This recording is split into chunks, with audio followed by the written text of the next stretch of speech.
पवित्र बाइबल का वचन पढ़े और सुने जाने पर प्रभु यीशु मसीह आपको और आपके परिवार को आशीष दे। पवित्र बाइबल 1 कुरिन्थियों की पुस्तक का 15 अध्याय वचन 1 से 58 यह कहता है। वचन 1 हे भाइयों, मैं तुम्हें वही सुसमाचार बताता हूँ जो पहले सुना चुका हूँ, जिसे तुमने अंगीकार भी किया था और जिसमें तुम स्थिर भी हो। वचन 2 उसी के द्वारा तुम्हारा उद्धार भी होता है, यदि उस सुसमाचार को जो मैंने तुम्हें सुनाया था स्मरण रखते हो, नहीं तो तुम्हारा विश्वास करना व्यर्थ हुआ। वचन 3 इसी कारण मैंने सबसे पहले तुम्हें वही बात पहुंचा दी जो मुझे पहुंची थी, कि पवित्र शास्त्र के वचन के अनुसार यीशु मसीह हमारे पापों के लिए मर गया। वचन 4 और गाड़ा गया और पवित्र शास्त्र के अनुसार तीसरे दिन जी भी उठा। वचन 5 और कैफा को तब 12 को दिखाई दिया। वचन 6 फिर 500 से अधिक भाइयों को एक साथ दिखाई दिया, जिनमें से बहुतेरे अब तक वर्तमान हैं, पर कितने सो गए। वचन 7 फिर याकूब को दिखाई दिया, तब सब प्रेरितों को दिखाई दिया। वचन 8 और सब के बाद मुझको भी दिखाई दिया, जो मानो अधूरे दिनों का जन्मा हूं। वचन 9 क्योंकि मैं प्रेरितों में सबसे छोटा हूं, वरन प्रेरित कहलाने के योग्य भी नहीं, क्योंकि मैंने परमेश्वर की कलीसिया को सताया था। वचन 10 परंतु मैं जो कुछ भी हूं, परमेश्वर के अनुग्रह से हूं, और उसका अनुग्रह जो मुझ पर हुआ वह व्यर्थ नहीं हुआ, परंतु मैंने उन सब से बढ़कर परिश्रम भी किया, तो भी यह मेरी ओर से नहीं हुआ, परंतु परमेश्वर के अनुग्रह से जो मुझ पर था। वचन 11 सो चाहे मैं हूं चाहे वे हों, हम यही प्रचार करते हैं और इसी पर तुमने विश्वास भी किया। वचन 12 सो जबकि मसीह का यह प्रचार किया जाता है कि वह मरे हुओं में से जी उठा, तो तुम में से कितने क्यों कर कहते हैं कि मरे हुओं का पुनरुत्थान है ही नहीं। वचन 13 यदि मरे हुओं का पुनरुत्थान ही नहीं, तो मसीह भी नहीं जी उठा। वचन 14 और यदि मसीह भी नहीं जी उठा, तो हमारा प्रचार करना भी व्यर्थ है और तुम्हारा विश्वास भी व्यर्थ है। वचन 15 वरन हम परमेश्वर के झूठे गवाह ठहरे, क्योंकि हमने परमेश्वर के विषय में यह गवाही दी कि उसने मसीह को जिला दिया, यद्यपि नहीं जिलाया, यदि मरे हुए नहीं जी उठते। वचन 16 और यदि मुर्दे नहीं जी उठते, तो मसीह भी नहीं जी उठा। वचन 17 और यदि मसीह नहीं जी उठा, तो तुम्हारा विश्वास व्यर्थ है और तुम अब तक अपने पापों में फंसे हो। वचन 18 वरन जो मसीह में सो गए हैं वे भी नाश हुए। वचन 19 यदि हम केवल इसी जीवन में मसीह से आशा रखते हैं, तो हम सब मनुष्यों से अधिक अभागे हैं। वचन 20 परंतु सचमुच मसीह मुर्दों में से जी उठा है, और जो सो गए हैं उनमें पहला फल हुआ। वचन 21 क्योंकि जब मनुष्य के द्वारा मृत्यु आई, तो मनुष्य ही के द्वारा मरे हुओं का पुनरुत्थान भी आया।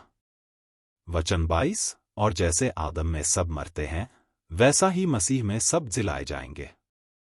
वचन 23 परंतु हर एक अपनी अपनी बारी से, पहला फल मसीह, फिर मसीह के आने पर उसके लोग।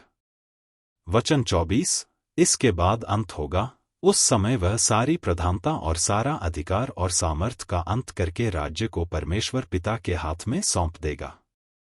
वचन 25 क्योंकि जब तक कि वह अपने बैरियों को अपने पांवों तले न ले आए, तब तक उसका राज्य करना अवश्य है। वचन 26 सबसे अंतिम बैरी जो नाश किया जाएगा वह मृत्यु है। वचन 27 क्योंकि परमेश्वर ने सब कुछ उसके पांवों तले कर दिया है, परंतु जब वह कहता है कि सब कुछ उसके अधीन कर दिया गया है, तो प्रत्यक्ष है कि जिसने सब कुछ उसके अधीन कर दिया वह आप अलग रहा।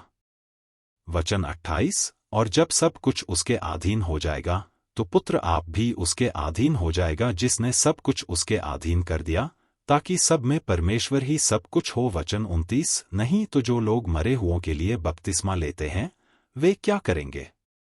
यदि मुर्दे जी उठते ही नहीं, तो फिर क्यों उनके लिए बपतिस्मा लेते हैं? वचन 30 और हम भी क्यों हर घड़ी जाकिम में पड़े रहते हैं?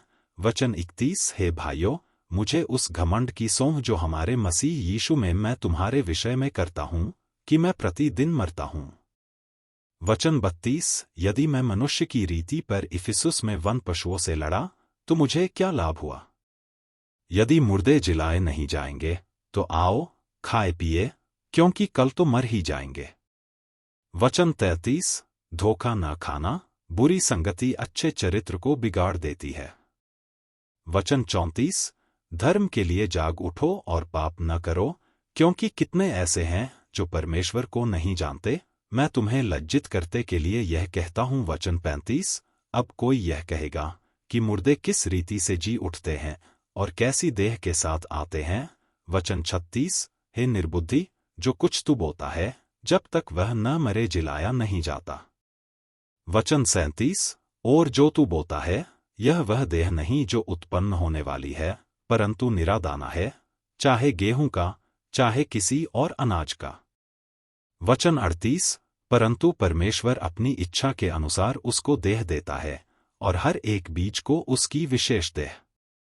वचन 39, सब शरीर एक सरीखे नहीं, परंतु मनुष्यों का शरीर और है, पशुओं का शरीर और है, पक्षियों का शरीर और है, मछलियों का शरीर और है।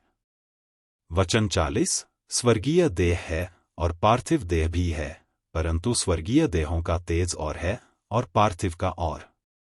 वचन 41, सूर्य का तेज और है, चांद का तेज और है, और तारागणों का तेज और है, क्योंकि एक तारे से दूसरे तारे के तेज में अंतर है। वचन 42, मुर्दों का जी उठना भी ऐसा ही है। शरीर नाशमान दशा में बोया जाता है और अविनाशी रूप में जी उठता है। वचन 43, वह अनादर के साथ बोया जाता है और तेज के साथ जी उठता है, निर्बलता के साथ बोया जाता है और सामर्थ के साथ जी उठता है। वचन 44, स्वाभाविक देह बोई जाती है और आत्मिक देह जी उठती है, जबकि स्वाभाविक देह है तो आत्मिक देह भी है। वचन 45, ऐसा ही लिखा भी है कि प्रथम मनुष्य अर्थात आदम जीवित प्राणी बना और अंतिम आदम जीवनदायक आत्मा बना। वचन 46, परंतु पहले आत्मिक न था पर स्वाभाविक था, इसके बाद आत्मिक हुआ। वचन 47, प्रथम मनुष्य धरती से अर्थात मिट्टी का था, दूसरा मनुष्य स्वर्गीय है। वचन 48, जैसा वह मिट्टी का था वैसे ही और मिट्टी के हैं, और जैसा वह स्वर्गीय है वैसे ही और भी स्वर्गीय हैं। वचन 49, और जैसे हमने उसका रूप जो मिट्टी का था धारण किया वैसे ही उस स्वर्गीय का रूप भी धारण करेंगे। वचन 50, हे भाइयों, मैं यह कहता हूं कि मांस और लोहू परमेश्वर के राज्य के अधिकारी नहीं हो सकते और न विनाश अविनाशी का अधिकारी हो सकता है।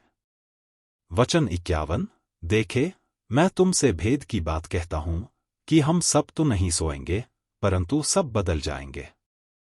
वचन 52, और यह क्षण भर में पलक मारते ही पिछली तुरही फूंकते ही होगा, क्योंकि तुरही फूंकी जाएगी और मुर्दे अविनाशी दशा में उठाए जाएंगे और हम बदल जाएंगे। वचन 53, क्योंकि अवश्य है कि यह नाशमान देह अविनाश को पहन ले और यह मरणहार देह अमरता को पहन ले। वचन 54, और जब यह नाशमान अविनाश को पहन लेगा और यह मरणहार अमरता को पहन लेगा, तक वह वचन जो लिखा है पूरा हो जाएगा कि जय ने मृत्यु को निगल लिया। वचन 55, हे मृत्यु तेरी जय कहाँ रही। वचन 56, हे मृत्यु तेरा डंक कहाँ रहा। मृत्यु का डंक पाप है और पाप का बल व्यवस्था है। वचन 57, परंतु परमेश्वर का धन्यवाद हो जो हमारे प्रभु यीशु मसीह के द्वारा हमें जयवंत करता है। वचन 58, सो हे मेरे प्रिय भाइयों, दृढ़ और अटल रहो और प्रभु के काम में सर्वदा बढ़ते जाओ, क्योंकि यह जानते हो कि तुम्हारा परिश्रम प्रभु में व्यर्थ नहीं है। यदि आप विश्वास करते हैं तो यह वचन सभी विश्वासियों को भेजें और इस चैनल को प्रभु यीशु मसीह के नाम से सब्सक्राइब करें और आशीष प्राप्त करें। धन्यवाद।